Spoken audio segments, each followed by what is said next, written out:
Good evening. Welcome to South Asia Newsline. I'm Yeshichanzo. Here are the top stories we're tracking for you on Tuesday, the 7th of September. India prepares for the worst ahead of possible third wave of COVID-19.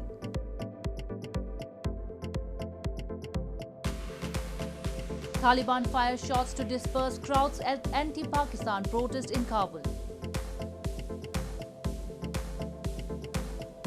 And Sri Lankan Parliament approves emergency regulations to contain food prices.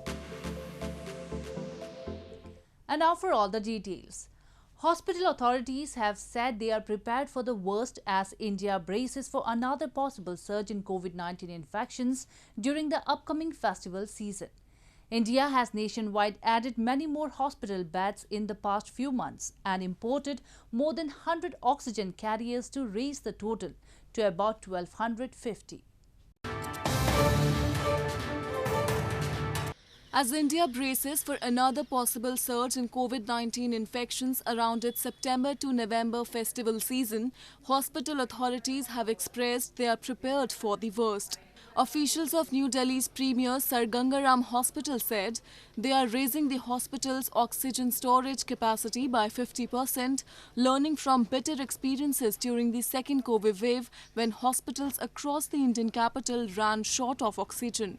Nationally, India has added many more hospital beds in the past few months and imported more than 100 oxygen carriers to raise the total to about 1,250. As of Tuesday, the COVID-19 cases tally in India stood at 33.05 million with 441,042 deaths.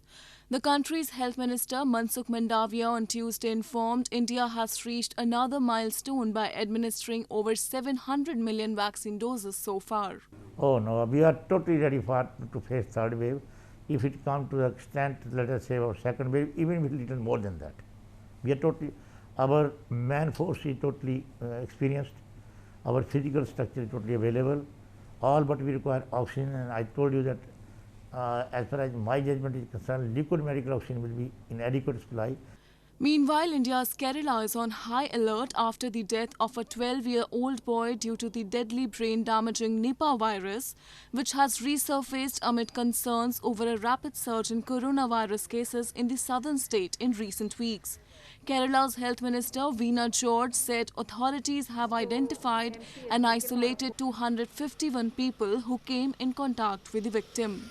In news from Afghanistan, hundreds of Kabul residents came out on the streets on Tuesday to protest against the Taliban and what they called interference in Afghanistan's affairs by neighbouring Pakistan.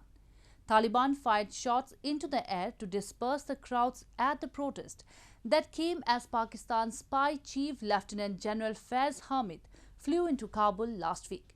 He is believed to be working with the Taliban and laying the groundwork for a new government in the country. Washington has accused Pakistan and its spy agency ISI of backing the Taliban in the group's 2-decade fight against the US-backed government in Kabul, although Islamabad has denied the charges. Taliban gunmen fired in the air to disperse anti-Pakistan protesters in Kabul on Tuesday, witnesses said. Scores of people were seen running for cover as volleys of gunfire could be heard. There were no immediate reports of injuries till the last reports came in.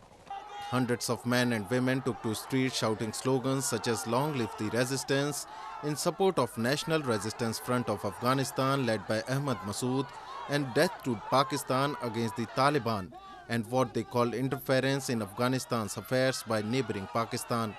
Pakistan's spy chief Lieutenant General Faiz Hameed flew into Kabul last Saturday. It was not clear what his agenda was, but he is believed to be working with the Taliban and laying the groundwork for a new government in the country.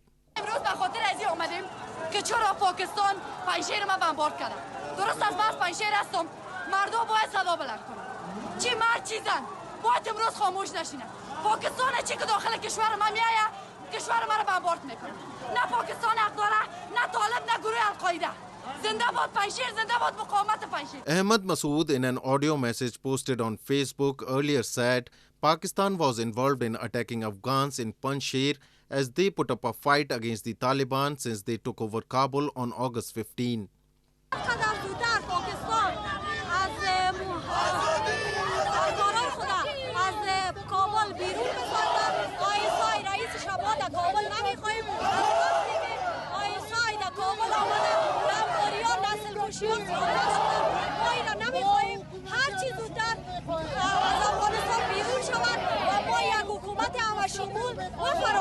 Washington has accused Pakistan and spy agency, the Inter-Services Intelligence ISI, of backing the Taliban in the group's two-decade fight against the US-backed government in Kabul, although Islamabad has denied the charges. Meanwhile, Taliban is yet to announce a government, but reports have surfaced that Taliban leader Mullah Mohammad Hassan Akhund, who is in the United Nations terror watch list, will be the next head of state. In news from Pakistan, Pakistan has hailed the Taliban's desire to have Afghanistan incorporated in the China-Pakistan Economic Corridor as encouraging. Pakistan's Interior Minister Sheikh Rashid Ahmed said, "It is good if the Taliban's views about China were similar to that of Pakistan." Pakistan's Interior Minister Sheikh Rashid Ahmed on Monday hailed the Taliban's desire to have Afghanistan incorporated in the China-Pakistan Economic Corridor, or CPEC, as encouraging, saying it is good if the Taliban's views about China were similar to that of Pakistan. The minister made the remarks in response to a query from a journalist who quoted the Taliban spokesperson as expressing desire and reportedly pressing for Afghanistan's inclusion in the CPEC. The Taliban had on Saturday also described China as its most important partner, saying Afghanistan looks to Beijing to rebuild the country as it faces an economic collapse. ये बहुत अच्छी बात है अगर उन्होंने फैसला किया है और सीपैक पाकिस्तान की माशी शारग है और पाकिस्तान को चीन की दोस्ती पे फख्र और नाज है। हमारी दोस्ती चीन के साथ हिमालय से बुलंद है। अगर तालिबान भी यही सोच रखते हैं तो और अच्छी बात है। Beijing announced the CPEC project in 2015, aiming to expand its influence in Pakistan and across Central and South Asia. At present, the economic corridor reaches out from China's Xinjiang region to Balochistan's Gwadar port. Activists have, however, long blamed that CPEC has only brought death and destruction for indigenous people instead of economic opportunities, and accused that Pakistani forces operate with impunity in the region to ensure safe passage to China.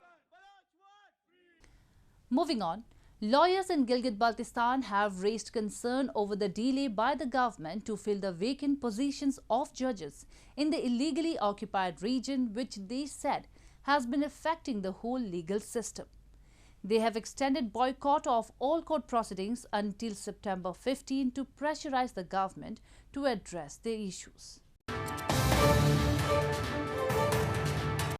Lawyers in Gilgit Baltistan have continued to protest against delay in filling the vacant position of judges in the illegally occupied region, which has been creating problems in the judicial process. Members of a lawyers' association during a press conference recently blamed that the government has turned a blind eye towards people crying for justice in the region. They claim the legal system itself has been paralyzed due to irregular appointments and rampant corruption. 6 judges नहीं हैं जिनकी requirement है, पोस्टें हैं, सब कुछ है और वहाँ लोगों को ज़रूरत है. They are supposed to be there, but नहीं है. इसका मतलब है उस जहाँ ये 6 जजेस नहीं है वहाँ के लोगों को इंसाफ की फराहमी में मुश्किलात हैं, दूर दराज इलाके हैं. The lawyers' bodies in the latest have extended the boycott of courts proceedings till September 15 against the delay in filling of the vacant judiciary posts. Earlier, they had halted all court proceedings from August 16 to September 1 to keep up the pressure. They have also demanded the government to appoint lawyers as legal advisors on the 24 vacant posts in various departments. In news from Sri Lanka, Sri Lanka's parliament on Monday approved a state of emergency declared by President Gotabaya Rajapaksa on August 30 to contain soaring inflation after a steep fall in the value of the country's currency caused by a spike in food prices. The proposal to impose emergency regulations was approved by a majority of 81 votes. The constitution requires that it be approved within 14 days by the 225-member parliament, where the governing party has more than 150 seats. Under the regulations, the authorized officers will be able to take steps to provide essential food items at concessionary rate to the public by purchasing stocks of essential food items including paddy, rice and sugar at government guaranteed prices or based on the customs value on imported goods to prevent market irregularities. The island nation is witnessing a surge in COVID-19 cases and deaths, which has hit tourism, one of its main foreign currency earners. The country is currently in a curfew till next week because of the spike in COVID-19 cases. Travel operators in India's Jammu and Kashmir volunteered to clean the famous Dal Lake in Srinagar city on Monday, in a bid to make it a pleasant sight for the tourists in the valley and preserve water bodies. Named as the jewel in the Crown of Kashmir, Dal Lake is a key attraction for tourists and houseboats of the lake contributes to tourism sector of the region. Dal Lake in India's northern Jammu and Kashmir territory is a famous tourist attraction, with tourists from different parts of the country and the world thronging the lake every year to enjoy rides in the famed houseboats of the lake and unwind. Travel operators in cooperation with Tourism Department volunteered to clean the famous Dal Lake in Srinagar city on Monday, in a bid to make it a pleasant sight for the tourists in the valley and preserve the water bodies. Organizers said the cleaning drive was held to ensure environment-friendly tourism and protect people from infections and foul smells emerging from the lake. Participants used local boats and nets to collect the waste, including plastic bottles, polythene, disposable items and other waste. जो भी tourist lake के around या surrounding में है आसपास में वो सारे इसी गार्डन नेहरू गार्डन पे आते ही है, नेहरू पार्क पे आते हैं। तो इसकी वजह से हमने इसको यहाँ पर ही ये ऑर्गेनाइज़ किया हुआ है और यहाँ की सराउंडिंग्स को क्लियर करने के लिए यही मैसेज कन्विंस करना चाहते हैं लोगों को, ताकि आप अपने सराउंडिंग्स को जितना हो सके उतना क्लीन रखो। डल लेक स्पेशली जो हमारी डल लेक है इसको क्लीन रख लें, क्योंकि ये जो हमारी आइडेंटिटी है ये डल लेक। बहुत सारी स्पेशीज़ हैं फिशेस की, बहुत सारे मतलब इसमें से हम वेजिटेबल्स कमाते हैं। वो जो ये प्लास्टिक या बाकी गार्बेज जो है ये इसको गंदा कर देता है। ये मछलियों के लिए जो बाकी इसमें कीड़े मकोड़े हैं हाइड्रोफाइट्स है उनके लिए भी जहरीला है। इसलिए मतलब ये हमने एक इनिशिएटिव लिया है। देख लीजिए हम तो एक दिन का कर रहे हैं, हम तो सोच रहे हैं कि हर महीने ये 2-2, 3-3 दिन का रहना चाहिए यहाँ। Dal Lake also acts as an important source for commercial operations in fishing and water plant harvesting. Over the years, the Dal Lake has deteriorated considerably as thousands of tons of sewage spew into it, feeding weeds and choking the lake and its aquatic life of oxygen. Thousands of Sikhs thronged India's northern Amritsar city to celebrate the 417th anniversary of the installation of the holy book Guru Granth Sahib at the famous Golden Temple. They took out a colourful procession in the city and offered prayers at the holy shrine to mark the occasion. Thousands of Sikh devotees on Tuesday thronged Amritsar city in India's northern Punjab state to celebrate the anniversary of the installation of the holy book Sri Guru Granth Sahib at the famous Golden Temple shrine amid the pandemic.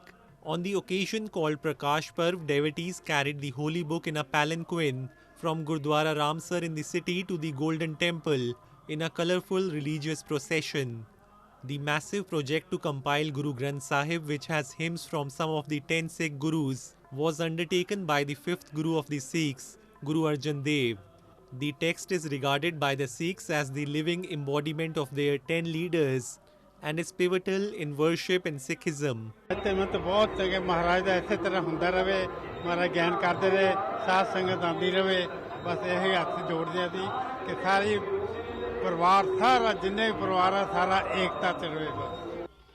Every year, the entire Sikh community celebrates the anniversary with great fanfare and fervour. Majority of India's Sikh population, which forms 2% of the more than 1 billion population, resides in northern India, particularly in the state of Punjab and in national capital New Delhi. Well, that's all we have for you from South Asia this evening. Now our viewers can watch the show on SouthAsiaNewsline.com, You can also visit us on facebook.com/AsAsia Newsline and follow us on Twitter @AsAsia Newsline. That's all in tonight's edition. We will see you same time tomorrow. Good night.